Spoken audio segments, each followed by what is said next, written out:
Здравейте, казвам се доктор Йордан Мицколев и съм сертифициран терапевт с стволова клетъчна терапия и терапия с модерни средства за лечение. В нашия медицински център Феникс предлагаме разнообразни терапии за различни медицински състояния, които, например, включват еректилна дисфункция, цироза, множествена склероза и други различни дегенеративни заболявания, които нямат утвърдено лечение в световен мащаб.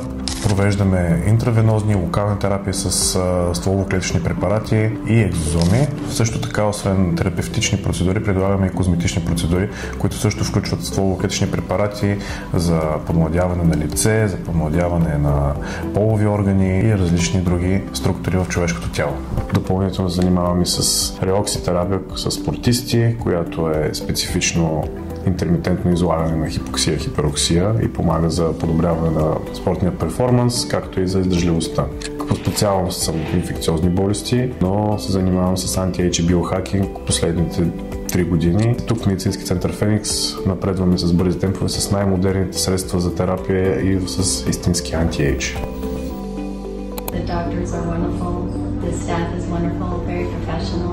It's been such a comprehensive treatment. There's no pain in any of the procedures. I was really comfortable. And yeah, I'd 100% recommend. This was my second time to Plovdiv, to the Felix Medical Center, where I had just the most outstanding care that you could imagine. I had empty nose syndrome and I had 2 injections there that really helped.